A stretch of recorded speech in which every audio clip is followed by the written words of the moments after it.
também, para falar melhor especificamente, acho que pelo vício de professora, aí senti necessidade de falar o que é que eu estou entendendo como direito, a palavra direito, né? Como um sistema de normas de conduta que é imposto por um conjunto de instituições, né? Então, a gente tem uma sociedade que, em teoria, ela é regulada por um sistema de direitos, né? Esses direitos dão a orientação geral das normas de conduta. Esses direitos na nossa sociedade, eles muitas vezes asseguram, consolidam posições de desigualdade entre as pessoas na sociedade.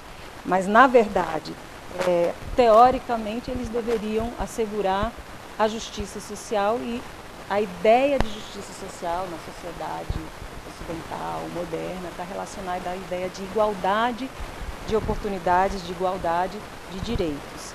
Então, para a gente falar de violência como violação de direitos, a gente recupera esse conjunto de noções que são noções muito importantes para o contexto da sociedade moderna. Bom, na prática, a gente tem noções do senso comum do que é direito, do que é certo, do que é errado, quais as normas que regulam as nossas relações. E, muitas vezes, determinadas violações a essas normas, algumas delas que não estão exatamente reconhecidas, institucionalizadas, nos afetam muito mais. Então, esse senso comum em relação ao direito também é muito importante no sentido de ser um elemento fundamental que às vezes faz com que a população reaja, se torne indignada diante de determinadas coisas, quando esse senso de direito, do certo e do errado, de alguma maneira é afetado. E talvez a nossa conversa hoje tenha exatamente o propósito de trocar ideias com vocês em relação a esse senso do que é certo e o que é errado, como vocês veem determinados processos que vocês estão vivendo, como a partir da academia, que é o lugar de onde eu falo, né? Eu estou aqui, fui convidada como uma professora, né? Como a gente pensa determinadas coisas sobre esses temas. Bom, então, contraditoriamente, a sociedade que a gente vive, né? O Brasil é um país muito justo, a sociedade que a gente vive, para além da realidade brasileira, a gente pode, quando a gente denomina que é uma sociedade capitalista, a gente pensa que tem um conjunto de relações, de processos que são comuns ao que acontece no Brasil, ao que acontece nos Estados Unidos, ao que acontece na Argentina, enfim, e que entre as características que são comuns há a característica de uma sociedade de classes, de relações desiguais, de relações de dominação, de exploração de um grupo pelo outro. Embora a gente esteja vivendo um momento muito duro nessa sociedade capitalista, que é esse momento neoliberal, onde alguns direitos estão sendo violados, onde, em nome do interesse do mercado, muitas vezes o interesse social, o interesse do cidadão é posto em segundo plano, contraditoriamente, é um momento histórico em que avançam alguns direitos. Curiosamente, esse processo que aparece como um avanço, né, no mundo dos direitos, na prática, ele se dá com muitas contradições, muitas dificuldades, com muito não cumprimento desses direitos. E, ao mesmo tempo, de recuo de outros direitos conquistados. Né? Os direitos trabalhistas, até hoje, já de longa data, se discute a necessidade de direitos trabalhistas.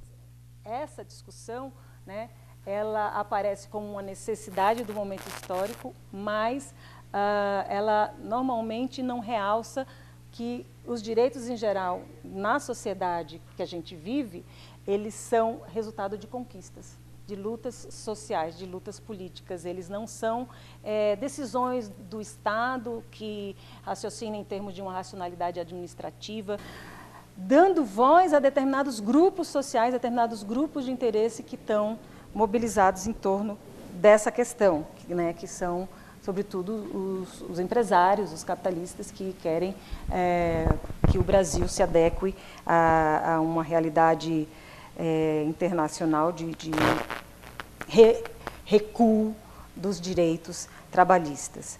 Bom, enfim, daí, esse conjunto de processos que eu estou falando, eles repercutem na maneira como a gente vive e como a gente se relaciona com o mundo a partir de como a gente entende o mundo. Eu falei do senso comum, quando eu falei da maneira como as pessoas pensam o direito, e aí o senso comum, como a gente vê o mundo, a nossa subjetividade, o nosso eu mais íntimo, é fruto disso tudo, porque a gente incorpora, internaliza e começa a pensar, né, do foro mais íntimo, a partir do conjunto de relações que a gente trava com o mundo. E se esse mundo está passando por essas transformações, a nossa subjetividade também. Óbvio que as pessoas mais velhas têm mais história incorporada, né? Tem valores introjetados que estão muito mais consolidados, mas por isso mesmo que tem conflito de gerações, porque os jovens vão estar absorvendo as mudanças do seu tempo num ritmo e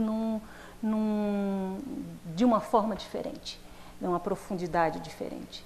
Então, esse mundo que hoje vivemos, que é um mundo que põe em xeque e questiona certas conquistas e estabilidades, certas instituições, é um mundo de aceleração de mudanças, é um mundo também onde a gente tem dificuldade muitas vezes de se situar e entender melhor quais os pontos de referência que a gente tem para pensar este mundo, né? Quais os valores e quais as certezas que a gente tem para lidar com tantas mudanças, tantos desafios, sobretudo para os jovens que estão tendo que começar a sua vida adulta e trilhar o seu próprio caminho e conquistar o seu espaço na cidade, no mundo do trabalho, enfim. Há aí um processo importante que eu queria destacar, que enquanto o trabalho era uma referência central na sociabilidade, eu falo talvez muita gente aqui na hora que a gente for conversar discorde de mim, mas eu comecei falando que São Paulo nos anos 50 como uma cidade industrial, foi também uma cidade de oportunidade para muitos migrantes que aqui chegaram, um mercado de trabalho muito dinâmico, muito ativo e com reais possibilidades de ascensão social, com todas as contradições que vocês conhecem bem. Obviamente, essas oportunidades elas são sempre seletivas, elas são sempre não incorporam a todos, mas era uma realidade diferente da de hoje. E a subjetividade, a forma como as pessoas pensavam o mundo, tinha o projeto de vida que passava pela realização no mundo do trabalho, de conseguir um lugar onde pudesse fazer uma carreira, ter uma história, construir o seu universo de relações, a sua identidade, a sua dignidade de trabalhador, mediada por essa inserção no trabalho. Qual é a situação de hoje? Bom, do meu ponto de vista, nós estamos vivendo um momento de transição, de passagem, e todo momento de passagem é cheio de conflitos, de contradições, de desafios novos. Nós estamos vivendo um momento em que a inserção no mundo do trabalho como perspectiva, possibilidade, não aparece mais para os jovens de hoje da mesma forma, porque o que está posto hoje é que você tem que estar sempre brigando por uma inserção e há uma imensa rotatividade, é difícil a fixação numa empresa e desenvolver uma carreira de longo prazo, ao mesmo tempo que as oportunidades de inserção no mundo de um trabalho formal também vão se reduzindo mesmo nesse momento favorável da economia, de crescimento, que aparentemente as coisas vão melhorando, a gente pode perceber esse processo.